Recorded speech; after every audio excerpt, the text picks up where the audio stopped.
তো শুক্রবারের দিন ফ্রিজ থেকে লেয়ার মুরগির মাংসটা বের করে নিলাম। লেয়ার মুরগির মাংসটার পাখনার উপরের এই পালকগুলো এত বেশি শক্ত ছিল যে এটা আমি কিছুতেই পরিষ্কার করতে পারতেছিলাম না। পরিষ্কার করতে করতে আমার প্রায় আধা ঘন্টা মতো সময় লেগে গিয়েছে।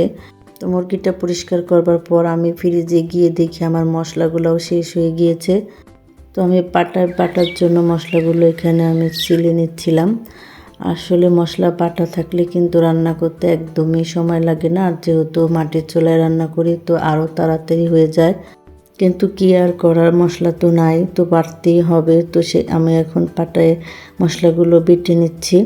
আর একদিক দিয়ে সুবিধা আছে, মশলাগুলো যদি আমি একদম রান্না করার সময় বেটে রান্না করি তাহলে কিন্তু তরকারির স্বাদটাও অনেক ভালো পাওয়া যায়।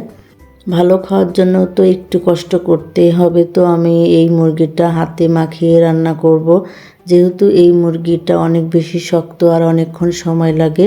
তো এখানে আমি মাখানোর পরে এখানে আমি চুলার পাত দিয়ে এটাকে কষিয়ে নিচ্ছি। আর এটা কিন্তু আমি গরম পানি দিয়েই কষাচ্ছি, কারণ মুরগিটা তো এমনি শক্ত মুরগির মাংস, গরম পানি দিলে একটু তাড়াতাড়ি হয়ে যাবে। আমি এখানে 2-3 বার গরম পানি দিয়ে এটা কষিয়ে নিয়েছি। কষানোর পর্ব শেষ। এখন আমি ঝোলের পানি দিয়ে ঝোলটা জাল করে নেব। আর এই তো আমার ঝোলটা শুকিয়েও গিয়েছে।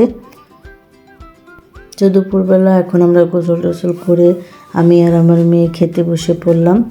আর মেয়ে খাচ্ছিল আর বলছিল না ভালোই হয়েছে। আমার কাছেও ভালোই লেগেছে তরকারিটা।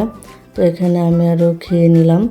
বিকেলবেলা ও ঘুরতে যাচ্ছিল, তাই আমি ওকে ভিডিও করে দিচ্ছি। আর শারিকার দুটো ছুটি দেখে ও দুটো ছুটি বেঁধেছে। আর আজকের মতো এই পর্যন্ত।